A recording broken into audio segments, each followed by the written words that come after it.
কলকাতা যে কত বড় শহর আর কত বৈচিত্র্যময় তা কল্পনাও করা যায় না।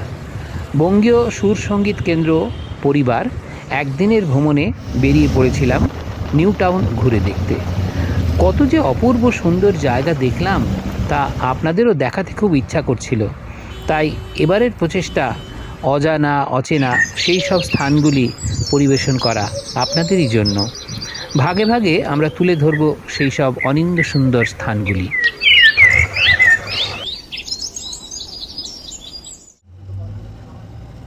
ভোর ভোর রিজার্ভ গাড়িতে চেপে বেরিয়ে পড়া গেল শীতের আমেজ গায়ে মেখে। গাড়ির সঙ্গে চলতে লাগলো আমাদের মুখ, গান, গল্প, হাসি ঠাট্টা আর গরম সিঙাড়ার কামড়। ওহ, একেবারে অমৃত।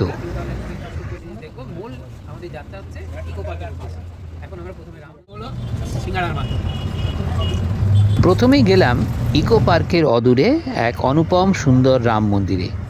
আমি বাজি রেখে বলতে পারি কলকাতার ৮০% মানুষই জানেন না এই মন্দিরটির কথা। বাস থেকে নেমে গ্রুপ ফটো তোলা হলো সবাই মিলে। তারপর পায়ে পায়ে এগিয়ে চললাম বিশাল গেট পেরিয়ে মূল মন্দিরের দিকে। দুদিকে পসরা সাজিয়ে রয়েছে নানান দোকানপাট, যাতে ফুল, মালা, পূজার সামগ্রী এবং খাবার দাবার রয়েছে। আমরা রাম মন্দিরে এসেছি, ৫১ ফুটের হনুমানজি এখানে আছে, আসুন তাহলে। প্রবেশপথে সীতাহরণ ও জটায়ু রাবণের হাতে মৃত্যু এবং রাম লক্ষ্মণের দ্বারা জটায়ুর শেষকৃত্য মূর্তির মাধ্যমে তুলে ধরা হয়েছে। মন্দিরের মূল আকর্ষণ ১৫১ ফুটের বিশালাকার হনুমান মূর্তি এবং আরও একটি বিশাল শিব মূর্তি। দুপাশে রঙিন ফুলগাছের সারি পেরিয়ে চওড়া রাস্তা এগিয়ে গেছে মন্দিরের দিকে। পাশেই নানা দেবদেবতার মূর্তির পাশে ওই বিশালাকার হনুমান মূর্তি স্বাগত জানাচ্ছেন সবাইকে। কত অজস্র ফুল এবং তুলসীর গাছ রয়েছে বাগান জুড়ে। একটু এগিয়েই রয়েছে অনিন্দ্য সুন্দর রাম সীতার মন্দির, অপূর্ব কারুকার্যময়। এত সুন্দরের অলঙ্করণ যে চোখ ধাঁধিয়ে যায়। ঝাড়বাতিটিও অসাধারণ। মনে ভক্তিভাবের স্বতঃস্ফূর্ত উদয় হয় এখানে।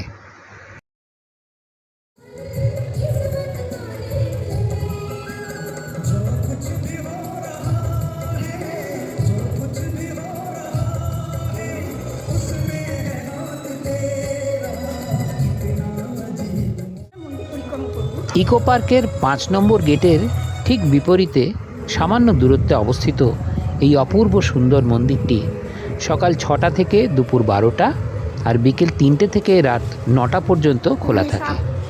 পূজা দেওয়ার জন্য ৩১, ৫১, ১০১ ইত্যাদি বিভিন্ন অর্থের ডালি পাওয়া যায়। দুপুর ১টায় ভোগ প্রসাদ পাওয়া যায় ১০০ টাকার কুপনের মাধ্যমে। মঙ্গল এবং শনিবার ভোগ মেলে বিনামূল্যে। আমরা ভেতরে ঢুকবো। মন্দির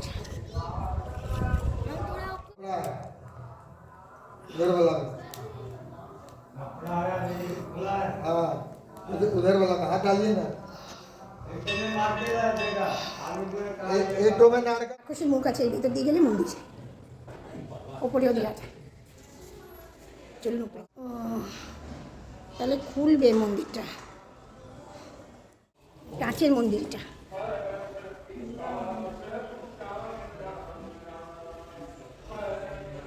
তার মন্দিরের ঠিক বিপরীতেই রয়েছে সম্পূর্ণ কাচের অলঙ্করণে জিন মাতার মন্দির। দৃষ্টিনন্দন এই মন্দিরটিও অপূর্ব কারুকার্যময়। পৌরাণিক নানা কাহিনী মূর্তির মাধ্যমে উপস্থাপিত হয়েছে অসাধারণভাবে। এত সুন্দর অলঙ্করণ এর আগে আমি কখনো দেখিনি।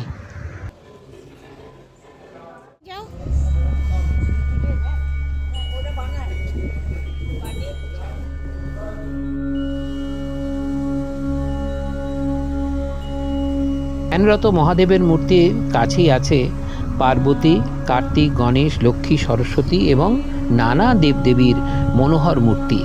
একটি ছোট্ট পুকুরের চারপাশে সাজানো নানা মূর্তির সাথে আছে মকরবাহিনী গঙ্গাদেবীর মূর্তিও।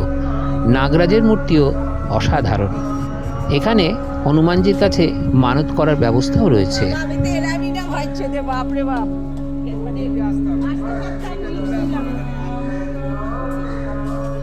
মন ভালো করা, ভক্তিভাব জাগিয়ে তোলার একটি মনোরম জায়গা এই নিউ টাউন রাম মন্দির। যারা আমাদের আজকে ভিডিওটি দেখলেন তারা অবশ্যই এখানে একদিন এসে ঘুরে যাবেন, খুব ভালো লাগবে।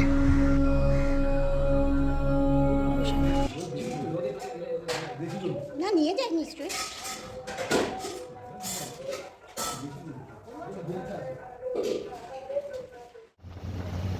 মন্দির দর্শন করে আমরা বেরিয়ে এলাম। এবার যাব অন্য স্থানে। পরের পর্বে দেখবেন আমাদের সেই অভিজ্ঞতা। পাশে থাকবেন এবং লাইক, শেয়ার আর কমেন্ট করে আমাদের উৎসাহিত করবেন। ধন্যবাদ।